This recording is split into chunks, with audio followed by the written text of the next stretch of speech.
On a December day in 1888, two cowboys looking for stray cattle atop a Colorado mesa became the first non-Indians to view this site. Cliff Palace, a cliff dwelling at Mesa Verde, is just one of a number of construction feats accomplished nearly 1,000 years ago by some amazing Indian people.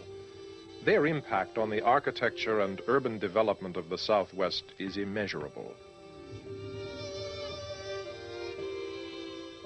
Anthropologists call the people who built the cliff houses members of the Anasazi culture. The culture appeared about the time of Christ. At first, the Anasazi lived in caves, giving no hint of their future architectural brilliance. Corn was their only crop.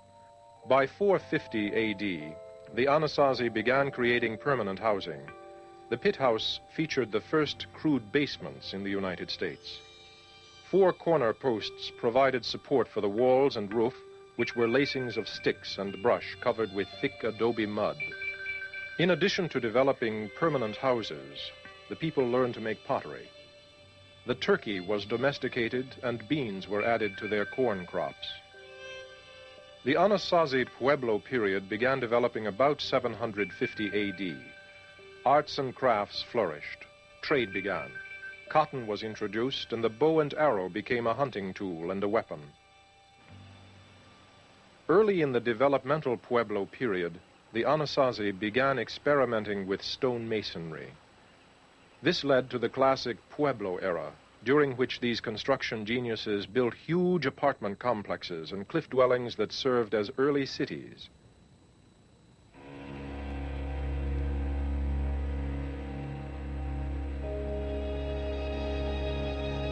The ruins of Pueblo Bonito at Chaco Canyon, New Mexico, show the remains of what were truly marvelous achievements in stone masonry, engineering, architecture, and urban planning. Pueblo Bonito rose to a height of 5 stories in some places, making the Anasazi the nation's first high-rise apartment dwellers. The complex covered 3 acres and contained 800 rooms in which more than 1,000 people lived. For support, the Anasazi builders made the walls thick at the base, tapering to the top. The outside veneer had the artistic touch of craftsmen. Each stone of the proper size was placed so as to be pleasing to the eye. Unlike their Anasazi brothers at Mesa Verde, the people of Chaco Canyon shunned the cliff sides and did their stone masonry on the canyon floor. The circular rooms were kivas, religious and ceremonial areas that had covered tops when the Anasazi used them.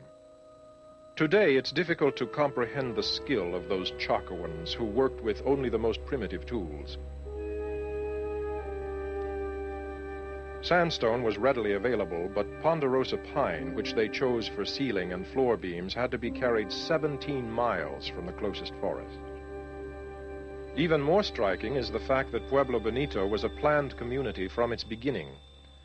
During the 150 years it took to complete Pueblo Bonito, each succeeding generation's work fit the concept of the early designers.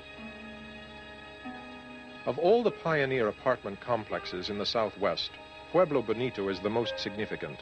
It was the nation's first real city, and it remained the biggest apartment complex in the United States until 1882, when a larger one was constructed in New York City. Those pioneer urban developers, the Anasazi, built their apartment complexes on canyon floors, on mesa tops, and in hundreds of cliffside caves. To anyone with a fear of heights, the first question is always, why would anyone live in cliff caves?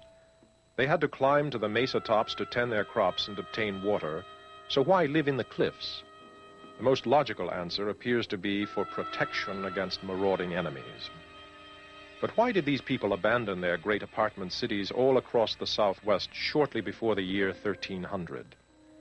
Probably because of an extended drought that hit about that time. Perhaps another reason.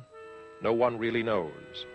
Today we can only marvel at the contributions of the ancient Anasazi. What happened to the prehistoric Anasazi people? Their descendants are today's Pueblo Indians of New Mexico and Arizona. The Anasazi's long-standing desire for urban living is evidenced in Pueblo towns like Acoma, Sky City. Pueblo, Acoma claims to be the oldest continuously occupied town in the United States, a claim that is contested only by the Hopi town of Old Oribe. Both have been inhabited for about 1,000 years. The impact of the Anasazi builders is clearly evident in the classic village of Taos Pueblo in northern New Mexico. It has no running water, no electricity, no modern conveniences at all. Yet Taos Pueblo has a beauty that reflects the Anasazi architecture of 1,000 years ago. Taos dwellings are stair-stepped up to 5 stories high. Like their ancestors of long ago, residents of the upper floors must use ladders to come and go. Old beehive-shaped ovens are still fired up each day by Taos Pueblo women, for there is bread to be baked. This has been the daily ritual among Pueblo women for centuries, and none of today's electric or gas-heated ovens does a better job of baking bread than those old adobe kilns. With increased concern over energy shortages, modern builders are grappling with problems of heating and air conditioning. The Pueblo Indians whipped these problems long ago. Their thick adobe clay dwellings are cool in the summer and warm in the winter.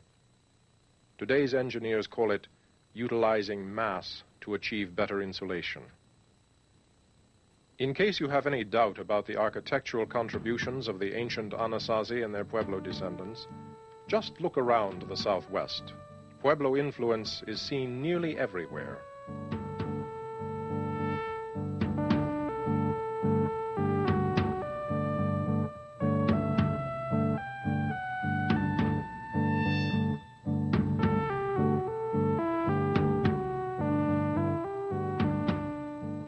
Even before the Anasazi began their architectural achievements in the Southwest, other Indian people were accomplishing